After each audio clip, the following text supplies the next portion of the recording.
Hi, I'm Sonya White Jaguar. Welcome to this edition of White Jaguar Wednesdays, my semi-monthly series where I discuss spiritual subjects inspired by your questions. I think today is going to be a fun video. After sharing Alan's perspective on artificial intelligence earlier this year, someone asked if Alan or I had an opinion about AI-generated art as it relates to the Alan Rickman fan fictions on the internet. Now, for those of you who don't know, when I first made contact with Alan in 2016 after his death, I did not know who he was. I didn't know anything about him. I hadn't seen his most popular movies. Once I started researching him, though, and learning more about him, I was amazed to discover all the fan fiction and fan art and social media fan pages dedicated to him. I had no idea that Alan was so popular and had such a large fan base. Even still to this day, 8 years after his death. Honestly, I can't even keep up with it all. So first of all, to those of you in the Alan Rickman fan community who routinely post fan fiction and fan art and tributes on social media, please know that I'm amazed at what you all are doing. And I know Alan is too. So back to that question that I received about fan art. Alan was an artist in this life, and even now in the higher dimension, he understands the need for self-expression in whatever form that takes. Okay, he also understands the allure of guilty pleasures and sexual fantasies. Of course, Alan knows that he's a heartthrob, and Professor Snape too, his Harry Potter character. Now, as a spiritual healer, I've learned the underlying reasons that adoration for someone gets commingled with sexual desire and artistic expression. It's a natural part of the human psyche. But unfortunately, there's a lot of shame around it, and it's not well understood. So I'd like to talk about that today and why we sometimes have this compulsion to channel our romantic feelings and sexual fantasies into art and other forms of creative expression like fan fiction, regardless of whether it's done with or without AI tools. AI is just a tool. The phenomenon we're talking about is much bigger than that. My point is that there's no reason to be offended by it or embarrassed about it. Okay, so what I'd like to talk about is the subtle energy body and the chakra system specifically. I've talked about the chakras before, and there's lots of information online, so I won't go into too much detail here. But basically, the chakra system is a set of energy centers, and I'll hold up this poster, so hopefully that you can see the chakras, but usually we see depictions of the 7 main chakras like this diagram, but realize that we have hundreds of chakras throughout our body. And these energy centers represent how our soul expresses itself in the physical world. They're centers of consciousness, and different aspects of our consciousness expressed through each chakra. The chakra that I want to focus on as it relates to our subject today is the second chakra, also called the sacral chakra. Okay, it's located a few inches below the navel, and it's usually depicted with the color orange in diagrams like this, and it represents a lot. It basically represents everything that it means to be a human being and live a physical life here on Earth. So what does that mean? Relationships, family, career, money, the home, marriage and having children, sexuality, and creativity in all of its forms, which of course includes procreation, as well as art and writing and so forth. Okay, all of that is in the sacral chakra. One of the best resources for information about the chakras, I think, is this book, Eye of the Lotus, Psychology of the Chakras by Richard Jelusich, or Dr. J, as his students call him. I took his healer's training course, Integrative Chakra Therapy, about 20 years ago. It's a 2-year-long course, and it was the foundation of my training as a healer. Dr. J still teaches it. I've been using this book for the past 20 years. I highly recommend it, but I don't necessarily recommend trying to read it cover to cover because it's very detailed. It's really meant to be more of a reference guide. So I'll just share with you a few sentences to give you a taste of Dr. J's perspective on this chakra. His chapter on the sacral chakra is titled The Creationist. Hopefully you can see that, the Creationist. That's the archetype of this chakra, okay?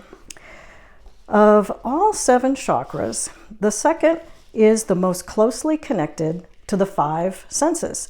It is what I call the visceral chakra, the main portal of consciousness through which the input of the 5 senses, seeing, hearing, tasting, smelling, touching, creates the perception and judgment of our physical world.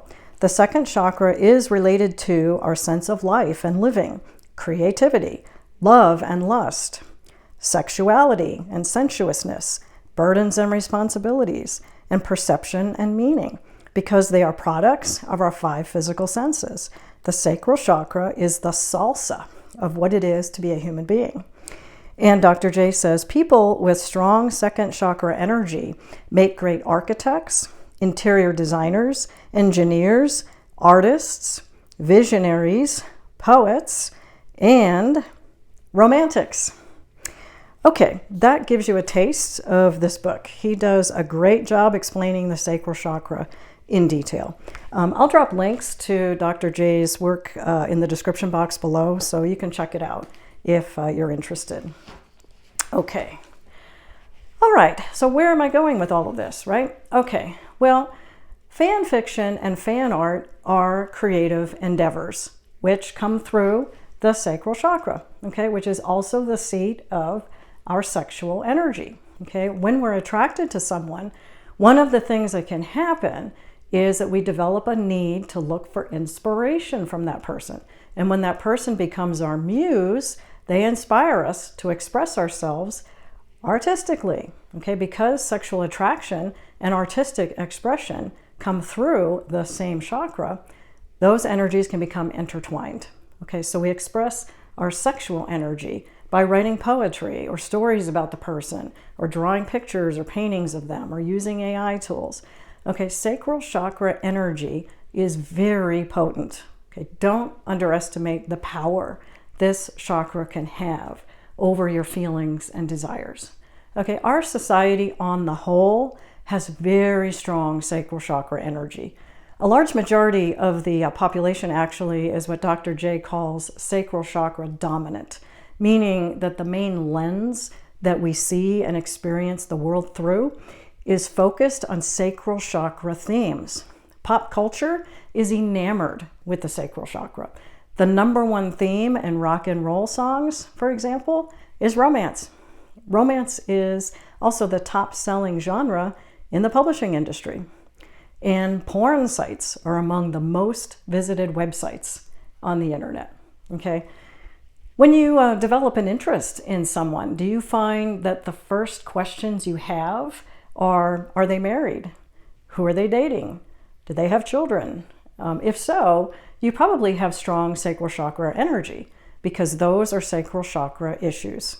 Usually when we meet someone, the first question we ask them is, what do you do for a living? In other words, how do they make their money? Career and money are sacral chakra issues. We don't typically ask someone, so what kind of connection to God or the spiritual realm, do you have? That's a crown chakra issue. Most of the population is mainly interested in sacral chakra issues, okay, not the crown chakra, right? There's nothing wrong with that, okay, but I think it's important to recognize it. What I'm trying to do is show why we have the tendencies we have. As a healer, I do believe that to grow and to truly heal ourselves, we need to start with the sacral chakra.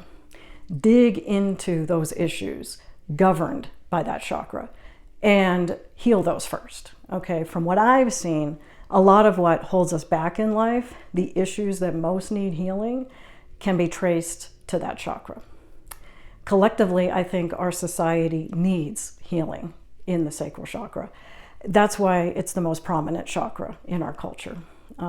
It's as if that chakra is crying out for attention.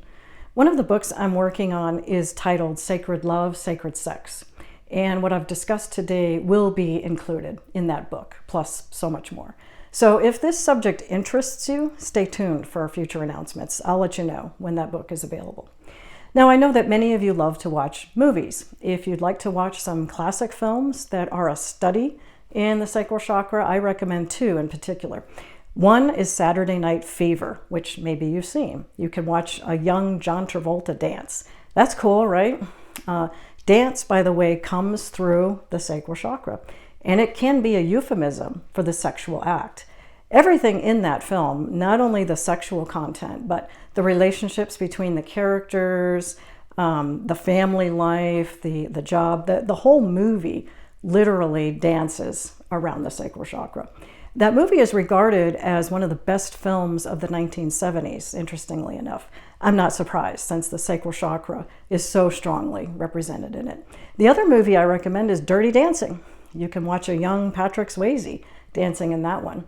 That film came out about a decade later. If you've seen it, you might remember that Jennifer Grey's character paid for the other dance partner to get an abortion and took her place in the competition.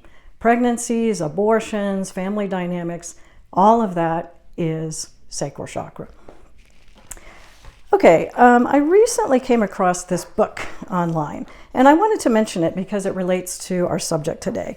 This is a New York Times bestseller, The Assassination of Margaret Thatcher.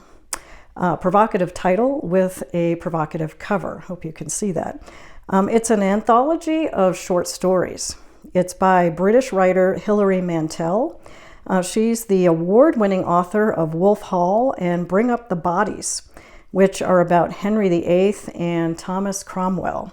Maybe you saw the TV series.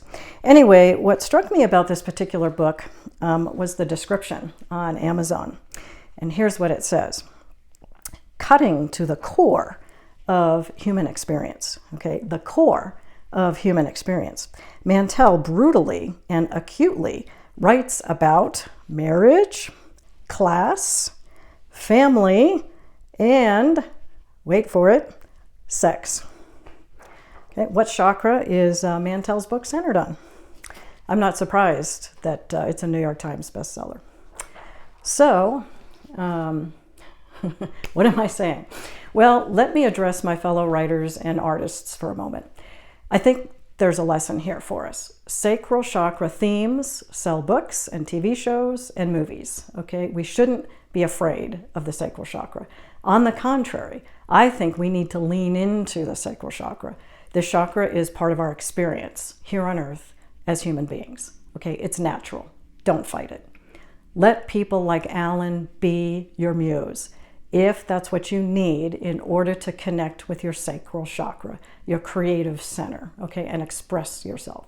Alan understands that. And by the way, Alan still has chakras in the higher dimension. He's expressing himself too through poetry and other writing that he's doing with me. So death does not bring an end to our creative expression because we still have a sacral chakra and all the other chakras. That's why he understands us. That's why he's willing to help us as a spirit guide. He wants to help us understand ourselves and raise our level of consciousness. Okay, I hope that you enjoyed this discussion. Now what I'd like to do is invite Alan to join us and send you some healing energy. Let's work on the sacral chakra. Let's send some healing to that chakra so that you feel comfortable expressing your creativity and your sexuality. It's okay to be you. It's okay to connect in a visceral way with the themes of the sacral chakra and express yourself. Okay, this part of us is nothing to be embarrassed about. Okay, so take a moment now, go ahead and make yourself comfortable and breathe normally. Okay, now I'm asking for Alan Rickman, the British actor who died in 2016. Alan, would you please join us and send divine love and healing energy to the sacral chakra of all the viewers of this video for their highest and best healing and creative expression and self-love, ultimately. We can love our sacral chakra. Thank you.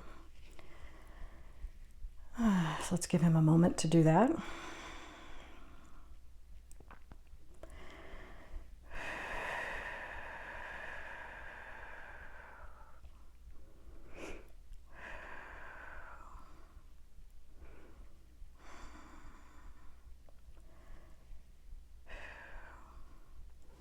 Thank you, Alan. Yeah, I could feel the energy flowing through me. I hope that you felt it too.